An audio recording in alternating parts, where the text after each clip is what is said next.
Prenons une autre question, parce que j'en profite, là on a un peu de temps. Je ne sais pas quelle heure il est. Oui, on a encore un peu de temps. La question qui tue par excellence, c'est-à-dire la punition qui pose des questions. Voilà, celle-ci. Une bonne fessée n'a jamais fait de mal à personne.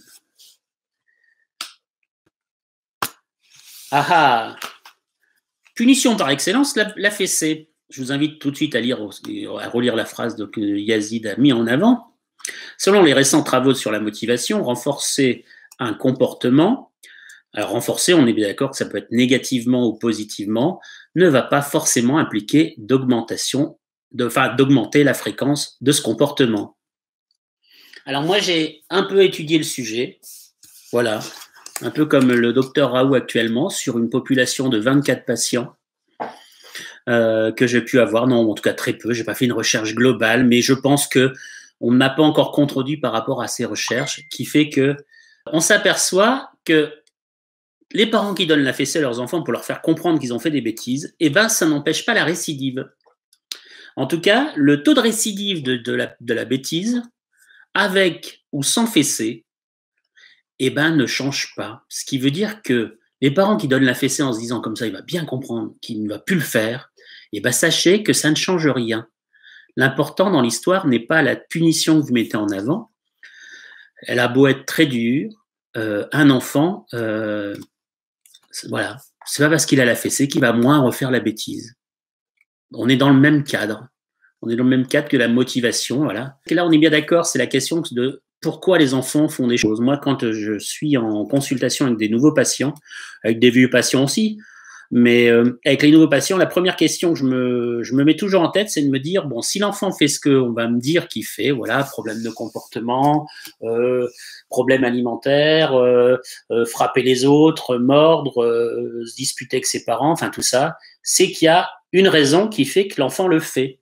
Il ne le fait pas pour rien. Un enfant n'a pas la capacité, comme pourrait forcément l'avoir un adulte, en tout cas à minima, de pouvoir réfléchir plus qu'il faut à ce qu'il met en place pour aboutir à des choses bien particulières.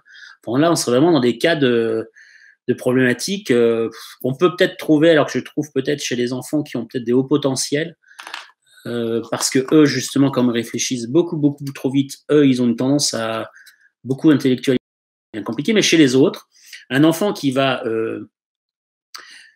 passer du temps avec ses devoirs, reprenons l'histoire des devoirs, à passer des heures à faire ses devoirs avec son enfant, et ben au final, il va pas le faire pour embêter maman.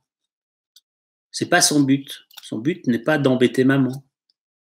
Son but n'est pas forcément non plus de dire je n'aime pas l'école, je veux pas faire mes devoirs.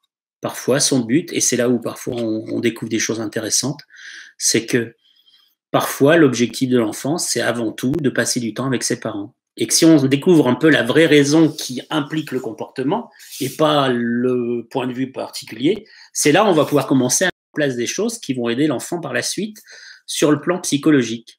C'est-à-dire qu'en fait, un enfant qui va accaparer ses parents parce que depuis qu'il y a le petit frère, ça devient compliqué, depuis que les parents ont un travail un peu accaparant, il les voit un peu moins, et là au moins il a compris que le soir, quand il y a les devoirs, eh ben, il va pouvoir passer 1h30 parce qu'il va embêter l'enfant, il va embêter ses parents, il va leur demander de s'asseoir à côté, de passer des heures à faire ses devoirs, et on va tout de suite se dire derrière que les parents, premier jugement parfois, il aime pas l'école, ou alors il fait ça exprès parce que c'est un fainéant, ou alors tiens, je vais vous dire, c'est pas qu'il est fainéant, reprenons la case avant, c'est que c'est un enfant qui ne veut pas faire ses devoirs, c'est son comportement dont on parle et pas de ce qu'il est.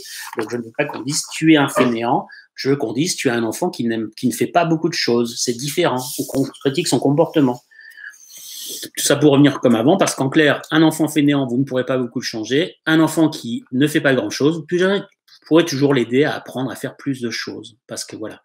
Et donc, revenons à ce que je disais, c'est qu'en gros, si on s'aperçoit qu'à la fin, c'est réellement un système d'accaparation de l'enfant, et qu'en clair, c'est juste le moyen pour l'enfant de trouver un peu de temps avec ses enfants, déjà par la suite analyser à savoir est-ce qu'il en demande trop ou pas assez, parce que parfois aussi on s'aperçoit que l'enfant, par problème d'angoisse d'abandon, d'angoisse de problème d'estime de soi, va vouloir accaparer un peu trop ses parents. Voilà, c'est pas forcément le fait qu'il accapare tout le temps.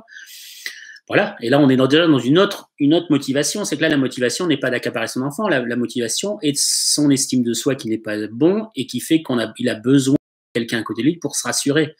Et donc quand on aura trouvé la bonne solution, après le bilan qu'on va mettre en place, là on va pouvoir mettre en place ce comportement. Si on est dans un comportement d'accaparation parce que l'enfant veut passer du temps avec ses parents, on va mettre en place un moment, on va se dire un truc de base, hein, écoutez, maintenant les devoirs, en fait, ce que vous allez faire, c'est que vous allez lui dire que vous avez 1 heure, alors 1 heure, peut-être pas 1 heure, mais en tout cas, vous allez passer donc 45 minutes avec lui, mais quand il fera ses devoirs, vous n'êtes pas avec lui. Et là, on va pouvoir essayer de faire comprendre à l'enfant que plus vite les devoirs sont faits, plus vite il pourra profiter des minutes qui lui restent avec papa, maman. Et donc là, on gardera de l'accaparation, parce que là, on est juste dans une problématique d'accaparation, parce que les parents sont trop occupés par leur travail ou par l'enfant. Si on est dans une problématique d'accaparation, par problématique de manifester le fait qu'ils n'aiment pas, et ainsi de suite, et ben là, on va changer d'affaire en disant, mais oui, mais écoute, les devoirs, c'est pas moi qui te les donne, c'est la maîtresse, donc tu vas gérer ça avec ta maîtresse. Donc à partir de maintenant, je vous invite à le faire, à aller voir la maîtresse en disant, bah écoutez, voilà, il y a un peu trop de problématiques, je vous invite à dire que je vais faire en sorte, vous me dites, voilà, il faut à peu près 40-30 minutes pour faire ses devoirs, c'est ce que vous me dites, et ben je vais faire en sorte que pendant 30 minutes, il soit devant sa table bien concentré, et par la suite, et ben si les devoirs ne sont pas, je vérifierai qu'il a bien fait ça, mais si les devoirs ne sont pas faits, ben vous verrez ça avec lui le lendemain. Et je l'ai beaucoup fait avec beaucoup de parents, et tous les profs que moi, la réponse que j'ai eue, c'est de dire, en effet, ne vous inquiétez pas, je vais gérer le lendemain avec l'enfant ses devoirs. Si on est dans le cas d'une problématique d'estime de soi liée à ces fameux devoirs qui ne vont pas, voilà, d'accaparation, mais par rapport à une problématique d'estime de soi, eh ben nous, on travaillera sur l'estime de soi et sur le fait de le rassurer que ses parents ne vont pas l'abandonner et tout ça.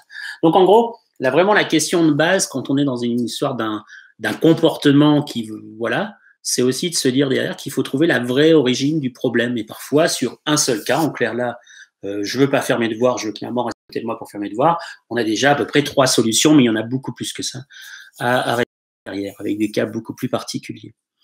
C'est tout ça, tout l'intérêt, hein, moi, les jeunes étudiants qui sont là et qui regardent la vidéo, c'est tout l'intérêt du métier de psychologue en soi, mais pour psychologue de l'enfant, parce que justement, on travaille avec des cas particuliers où là, on est clairement chez les plus jeunes, en tout cas, voilà, avant 10 ans, on va dire, hein, voire même avant 8 ans, si on considère l'âge de raison, mais c'est encore un peu faible, entre 8 et 10 ans.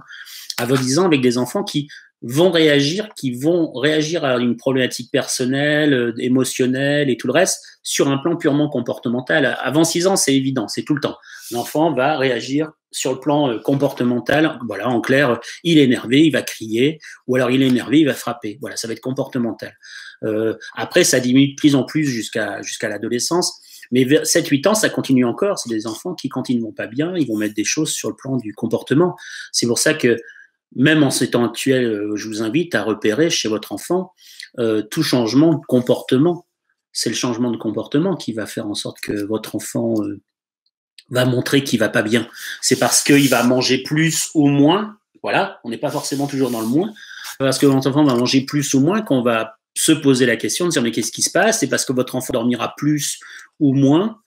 C'est parce que votre enfant, alors il y a l'alimentation, il y a le sommeil, il y a la concentration. Voilà, c'est l'enfant qui est plus ou moins concentré qui va montrer qu'il va ou pas bien, quoi. Voilà, moi, c'est les questions que je pose avant tout. Est-ce que depuis le moment où vous avez repéré le changement, est-ce que vous avez remarqué un changement dans l'alimentation, un changement dans le sommeil, un changement dans les devoirs? Parce que la concentration, on la repère essentiellement au niveau des résultats scolaires, mais ça peut être dans plein d'autres choses, hein. Si les enfants font du sport, ça peut être aussi dans la manière de faire son sport.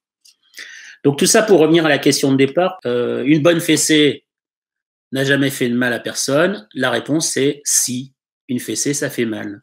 Voilà. Est-ce que c'est utile? Non, parce qu'on récidive toujours autant quand on est un enfant. Très bien. Bon, et bien écoutez, voilà, on va arriver à 50 minutes de live, je crois que ça fait un bon temps, il vous reste 5 secondes et je vous dis au revoir et je vous dis à bientôt. Au revoir tout le monde.